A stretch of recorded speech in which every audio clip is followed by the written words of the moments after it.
নমস্কার। গল্পে গল্পে পড়া ইউটিউব চ্যানেলে তোমাদের সকলকে জানাই স্বাগত। আজকে আমরা আলোচনা করব একাদশ শ্রেণীর প্রথম সেমিস্টারে থাকা ঈশ্বরচন্দ্র বিদ্যাসাগর কবিতাটিকে নিয়ে। হ্যাঁ, ঈশ্বরচন্দ্র বিদ্যাসাগর লিখেছেন মাইকেল মধুসূদন দত্ত। দেখো, ঈশ্বরচন্দ্র বিদ্যাসাগর আর মাইকেল মধুসূদন দত্ত দুটো নামই কিন্তু আমাদের ভীষণ পরিচিত। ঈশ্বরচন্দ্র বিদ্যাসাগর এই নামটা শুনলে অন্তত আমার তো এটা মনে হয় যে আমি এই যে তোমাদের সামনে বসে পড়াচ্ছি, সেটা হয়তো বেশ কিছুটা ওনার জন্যই হয়েছে। কারণ উনি ছিলেন বলে আমরা মেয়েরা এত তাড়াতাড়ি হয়তো হতো, কিন্তু উনি যে প্রচেষ্টাটা নিয়েছিলেন সেই সময় দাঁড়িয়ে মেয়েদের জন্য, সেটা হয়তো আমাদেরকে অনেকটা এগিয়ে দিয়েছে। তিনি ছিলেন বলেই আমরা শিক্ষার মুখ দেখতে পেরেছিলাম, বিধবা বিবাহ বন্ধ হয়েছিল, অনেক কিছু। তো সেই ঈশ্বরচন্দ্র বিদ্যাসাগরকে নিয়ে কবিতা লিখছেন কে? মাইকেল মধুসূদন দত্ত, আমাদের বাংলা সাহিত্যের অন্যতম উজ্জ্বল নক্ষত্র। এবার এই মাইকেল মধুসূদন দত্ত নামটা শুনলে আমাদের আবার অন্য আর একটা বিষয় মনে হয়, সেটা হচ্ছে মাইকেল। এই যে শব্দবন্ধটা মাইকেল, এই মাইকেল শব্দটা যখন তিনি তার নিজের নামের সাথে জুড়ে নিলেন, তখন যেটা হলো, তিনি বাড়ি থেকে বিচ্ছিন্ন হয়ে গেলেন। নামের সাথে একটা শব্দ জুড়লো এবং তিনি বাড়ি থেকে বিচ্ছিন্ন হলেন। কেন? তিনি খ্রিস্ট ধর্ম গ্রহণ করলেন এবং তার বাবা তাকে ত্যায্য পুত্র করলেন। তিনি চলে গেলেন ইংল্যান্ডে। মনে অদম্য ইচ্ছা যে ইংরেজদের মতন করে সাহিত্য রচনা করবেন, ইংরাজি সাহিত্যকে নিয়ে চর্চা করবেন। পাণ্ডিত্য তো অবশ্যই ছিল, কিন্তু লোকটা যখন ভারতীয়, যাচ্ছেন যখন ইংল্যান্ডে, তখন একটা রাজার দেশে গিয়ে দাসত্ব করছে, যাদের উপর দাসত্ব করছে তারা, সেই সময় ইংরেজরা যে আমাদের ভারতীয়দের ওপর শোষণ করছেন, অত্যাচার করছেন, সেইখান থেকে একটা লোক গেছে তাদের দেশে ইংরেজি সাহিত্য নিয়ে পড়াশোনা করবে, ইংরেজি সাহিত্য নিয়ে আরও কিছু চর্চা করবে। সেটা করতে তাকে কি সেইভাবে এগোতে দেওয়াটা সম্ভব নয়। তো সেই কারণে তিনি সেখানে চরম দুর্দশার মধ্যে কাটাচ্ছিলেন। সেই সময় একটা হাত তার কাছে পৌঁছে যায়, সেটা কিন্তু এই ঈশ্বরচন্দ্র বিদ্যাসাগরের। তো তিনি তাকে কিন্তু প্রভূত সাহায্য করেছিলেন। ঈশ্বরচন্দ্র বিদ্যাসাগরের অবদান মাইকেল মধুসূদন দত্তের জীবনে বিশাল, এবং তাই তিনি বাংলায় ফিরে এলেন, এবং বাংলায় ফিরে এসেছিলেনও কিন্তু বিদ্যাসাগরের কথায় তিনি বাংলায় ফিরে এলেন এবং মাতৃভাষা নিয়ে চর্চা শুরু করলেন। মাতৃভাষাতে প্রবর্তন করলেন অমিত্রাক্ষর ছন্দের, এবং আমরা আজকে যে কবিতাটি পড়ব সেটাও কিন্তু এই অমিত্রাক্ষর ছন্দেই লেখা, 14টি লাইনের একটি কবিতা। তো কবিতায় ঢোকার আগে আমি তোমাদেরকে বেশ কিছুটা গল্প শোনালাম। কবিতাটির ব্যাখ্যা বিশ্লেষণ তো আমি করব, তার সাথে সাথে তোমাদের প্রয়োজনীয় বেশ কিছু প্রশ্নোত্তরের আলোচনাও আমি করব। তো পুরো ভিডিওটা দেখো, আশা করি তোমাদের ভালো লাগবে। প্রথমে আমরা কবিতাটার দিকে একটু তাকাই। তিনি কি বলছেন? বিদ্যার সাগর তুমি বিখ্যাত ভারতে, করুণার সিন্ধু তুমি সেই জানে মনে। দিন যে দিনের বন্ধু উজ্জ্বল জগতে, হিমাদ্রির হিমকান্তি অম্লান কিরণে। কিন্তু ভাগ্য বলে পেয়ে সে মহাপর্বতে, যে জন আশ্রয় লয় সুবর্ণ চরণে। সেই জানে কত গুণ, ধরে কত মতে, গিরিশ কি সেবা তার সে সুখ সদনে। দানে বাড়ি নদীরূপ বিমলা কিঙ্করী, যোগায় অমৃত ফল পরম আদরে। দীর্ঘ শির তরুদল দাস রূপ ধরি, পরিমলে ফুল কুল 10 দিশ ভরি। দিবসে শীতল শাসী ছায়া বনেশ্বরী, নিশায় সুশান্ত নিদ্রা ক্লান্তি দূর করে। এরপর আমরা প্রত্যেকটা লাইন ধরে ধরে তার শব্দার্থগুলো আমরা জানবো, কারণ এখান থেকে এইভাবেই প্রশ্ন আসাটা খুব বেশি সম্ভাবনা।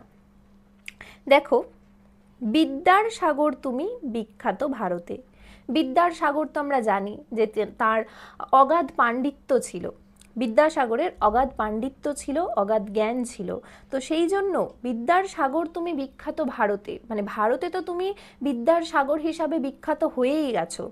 করুণার সিন্ধু তুমি সেই জানে মনে, তুমি যে করুণারও সিন্ধু সেটা সবাই মনে মনে জানে, কারণ বিদ্যাসাগর হলেও বিদ্যাসাগরের পাশাপাশি তিনি কিন্তু অজস্র মানুষকে বিভিন্নভাবে সাহায্য করেছেন। দীন দরিদ্র আর্ত দুঃখী মানুষদের পাশে দাঁড়িয়েছিলেন বিদ্যাসাগর।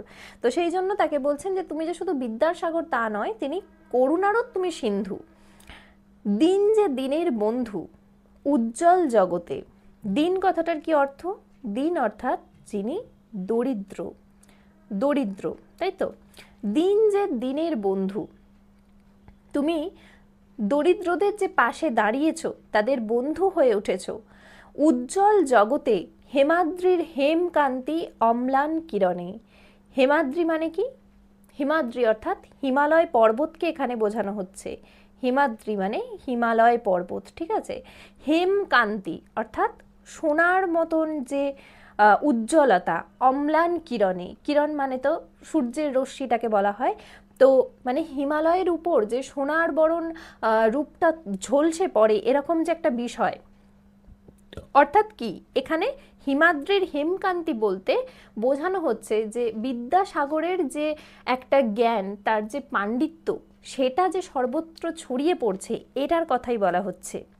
কিন্তু ভাগ্য বলে পেয়ে সে মহাপর্বতে, অর্থাৎ দূর থেকে কিন্তু এই উজ্জ্বলতাটা দেখা যায়, যে হিমালয়ের যে উজ্জ্বলতা, যে সৌন্দর্য, এটা কিন্তু আমরা দূর থেকে বুঝতে পারি। কিন্তু ভাগ্য বলে পেয়ে সে মহাপর্বতে, কিন্তু যে এই মহাপর্বতের পাদদেশে যেতে পারে, যে জন আশ্রয় লয় সুবর্ণ চরণে। অর্থাৎ এবার যদি আমরা বিদ্যাসাগরের দিকে তাকাই, যে বিদ্যাসাগরের পাণ্ডিত্য আছে, তিনি অগাধ পাণ্ডিত্যের অধিকারী, করুণা সিন্ধু, সবটাই আমরা বুঝতে পারি, দূর থেকে আমরা জানি। কিন্তু ভাগ্য বলে, যে ভাগ্যবান বা ভাগ্যবতী, পেয়ে সে মহাপর্বতে, অর্থাৎ যিনি বিদ্যাসাগরকে কাছ থেকে পেয়েছেন, যেজন আশ্রয় লয় সুবর্ণ চরণে, অর্থাৎ সেই সোনার চরণে যিনি ঠাঁই পাচ্ছেন। এখানে সোনার চরণ বলতে এটা রূপক অর্থে ব্যবহৃত হয়েছে। সুবর্ণ চরণে অর্থাৎ তার পায়ে যারা ঠাঁই পাচ্ছে, সেই জানে কত গুণ ধরে কত মতে।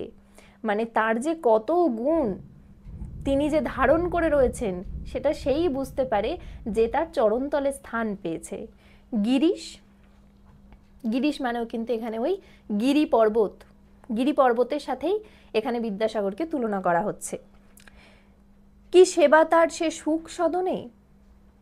এর পরবর্তী যে লাইনগুলো, দানে বাড়ি নদী রূপ বিমলা কিঙ্করী, যোগায় অমৃত ফল পরম আদরে। দানে বাড়ি অর্থাৎ দানে তিনি নদীর মতন, বিমলা কিঙ্করী, ঠিক আছে?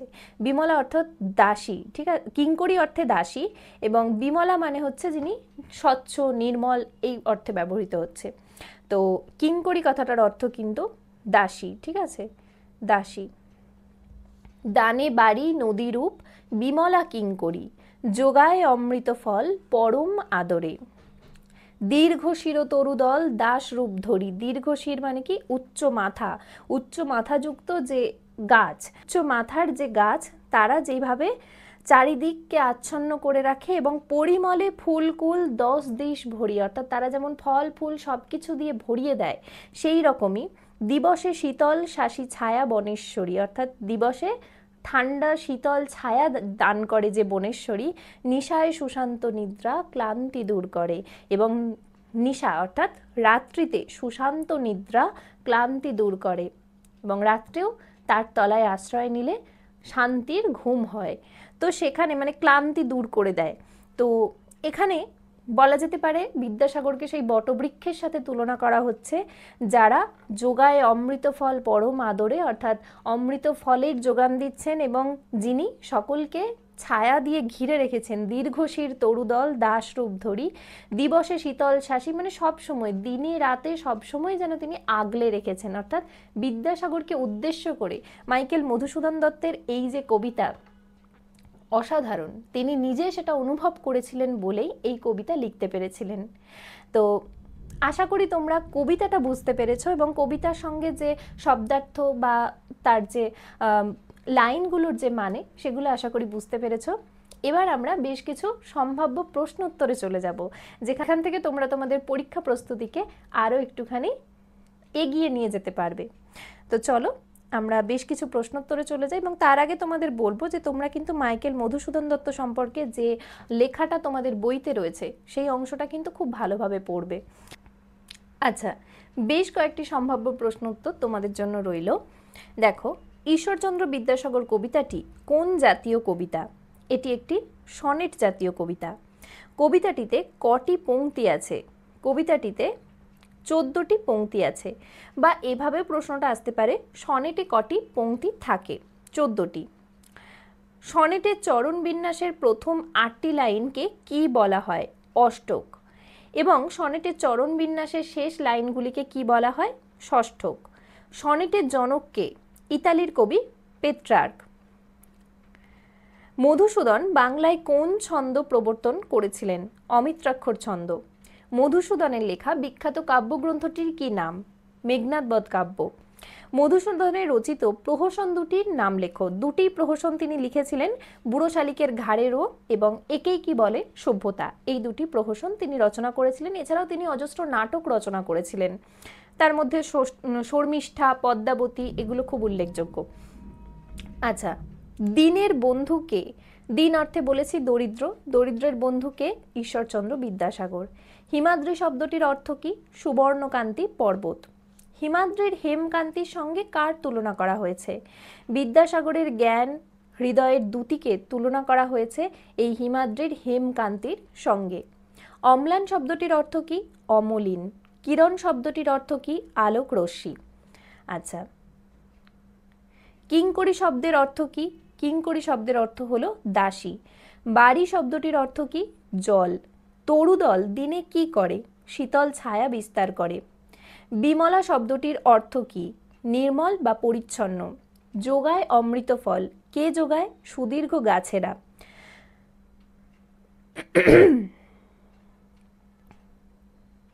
কাকে বনেশ্বরী বলা হয়েছে? গাছকে। বিমলা কিঙ্করী বলতে কবিতায় কি বোঝানো হয়েছে? বিদ্যাসাগরের নিঃস্বার্থ উপকারের মানসিকতাকে বোঝানো হয়েছে বিমলা কিঙ্করী। 20টা মতন প্রশ্ন আমি তোমাদের সাথে আলোচনা করলাম। এছাড়াও অনেক ধরনের প্রশ্ন এখান থেকে হতে পারে।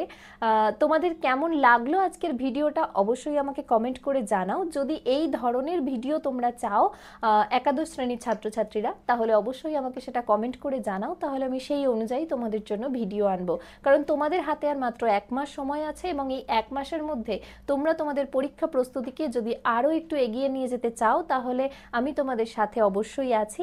তোমরা আমাকে সেটা কমেন্ট করে জানাতে পারো যে তোমাদের কোন জায়গাটা অসুবিধার মনে হচ্ছে, সেই জায়গা থেকে তাহলে আমি প্রশ্নোত্তর নিয়ে আলোচনা করব। আজকের মতন পর্বটা এখানেই শেষ করছি। ভালো লাগলে একটি লাইক করো এবং বন্ধুদের মধ্যে ভিডিওটা বেশি বেশি করে শেয়ার করে দিও। আজকে